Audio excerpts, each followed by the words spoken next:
তো নমস্কার বন্ধুরা, নিয়ে এলাম একটি নতুন ভিডিও। আজকের এই ভিডিওতে আপনাদের সবাইকে জানাই স্বাগতম। আজকের এই ভিডিওতে আমরা আলোচনা করব কেমন থাকতে চলেছে আগামী 48 ঘন্টা পশ্চিমবঙ্গের আবহাওয়া। আজ 17 সেপ্টেম্বর মঙ্গলবার, বিশ্বকর্মা পুজোর দিন কেমন থাকবে পশ্চিমবঙ্গের আবহাওয়া, কি জানিয়েছে আলিপুর আবহাওয়া দপ্তরের লেটেস্ট আপডেটে, কোথায় কোথায় রয়েছে ভারী বৃষ্টির সম্ভাবনা এবং অনলাইন ওয়েদার সিস্টেমের মাধ্যমে আবহাওয়া সম্পর্কে কি জানা যাচ্ছে, সমস্ত কিছু নিয়ে বিস্তারিত আলোচনা করব আজকের এই ভিডিওর মাধ্যমে। তার জন্য ভিডিওটি অবশ্যই শেষ পর্যন্ত দেখুন এবং আমাদের চ্যানেলটি নতুন হয়ে থাকলে চ্যানেলটি অবশ্যই সাবস্ক্রাইব করে নেবেন। তো চলুন ভিডিওটি শুরু করা যাক। দিনভর দফায় দফায় ভিজবে বঙ্গ, তবে কি এবার সত্যিই বন্যা পরিস্থিতি দেখা যাবে, এমন একটা কিন্তু আশঙ্কা রয়ে যাচ্ছে সাধারণ মানুষের মনে। শুক্রবার থেকেই শুরু হয়েছে দফায় দফায় বৃষ্টি। সোমবার সকাল থেকে প্রবল বর্ষণ জেলায় জেলায়। ঠিক কবে কাটতে পারে এই নিম্নচাপের প্রভাব? আবহাওয়া দফতর সূত্র অনুযায়ী আবহাওয়া দফতর জানিয়েছে এখনই কাটছে না নিম্নচাপের প্রভাব। পরিস্থিতি আপাতত একই থাকবে বলে জানিয়েছে আবহাওয়া অফিসের তরফ থেকে। মঙ্গলবার বিশ্বকর্মা পুজোর দিন বেশ কিছুটা উন্নতি হতে পারে আবহাওয়ার।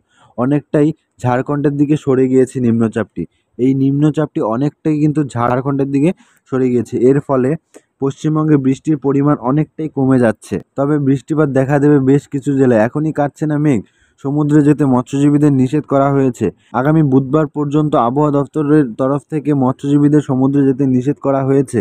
শুধু নিম্নচাপই নয়, মৌসুমি বায়ু এখনও সক্রিয় রয়েছে পশ্চিমবঙ্গে। এর ফলে এখনই কমছে না বৃষ্টিপাতের প্রভাব। তবে বিশ্বকর্মা পুজোর দিন বেশ খানিকটাই বৃষ্টিপাত কমতে পারে বলেই জানা গিয়েছে।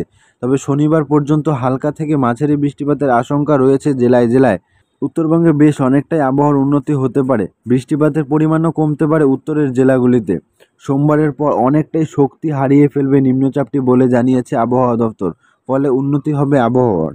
তো চলুন এবারে দেখে নেওয়া যাক আবহাওয়া দপ্তর সূত্রে কি জানিয়েছে, কোথায় কোথায় রয়েছে ভারী বৃষ্টির সম্ভাবনা। এরই পাশাপাশি আমরা যদি আলিপুর আবহাওয়া দপ্তরের লেটেস্ট আপডেটের দিকে নজর রাখি, তো দেখতে পারবো 17 সেপ্টেম্বরের আলিপুর আবহাওয়া দপ্তরের সূত্রে খবর যে সেদিন কিন্তু 17 সেপ্টেম্বর অর্থাৎ মঙ্গলবার আজকে উত্তরবঙ্গে কিন্তু তেমন বৃষ্টিপাতের সম্ভাবনা নেই বা উত্তরবঙ্গের জন্য কোনো সতর্কতা জারি করা হয়নি আবহাওয়া দপ্তরের পক্ষ থেকে। তবে উত্তরবঙ্গে আকাশ আংশিক মেঘলা থাকবে এবং হালকা ছিটেফোঁটা বৃষ্টিপাতের সম্ভাবনা রয়েছে। এরই পাশাপাশি আমরা যদি দক্ষিণবঙ্গের দিকে দেখি, তো দক্ষিণবঙ্গের পূর্ব বর্ধমান, পশ্চিম বর্ধমান, পুরুলিয়া, বাঁকুড়া, ঝাড়গ্রাম এই অঞ্চলগুলিতে কিন্তু হালকা থেকে মাঝারি ধরনের বৃষ্টিপাতের সম্ভাবনা রয়েছে এবং বাকি জেলাগুলিতে হালকা বা ছিটেফোঁটা বৃষ্টিপাতের সম্ভাবনা রয়েছে এবং আকাশ আংশিক মেঘলা থাকবে।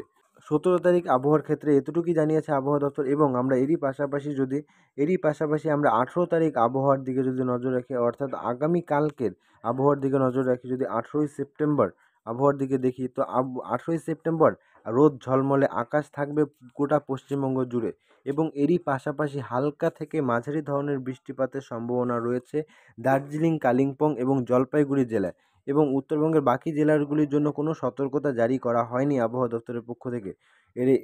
এরই পাশাপাশি দক্ষিণবঙ্গের কোনো জেলাতেও নেই তেমন বৃষ্টির সম্ভাবনা। তবে কোথাও কোথাও হালকা থেকে মাঝারি ধরনের বৃষ্টিপাতের সম্ভাবনা রয়েছে এবং বাকি জেলাগুলিতে আকাশ আংশিক পরিষ্কারই থাকবে। তো এখনও পর্যন্ত এতটুকুই, দেখা হচ্ছে পরবর্তী ভিডিওতে।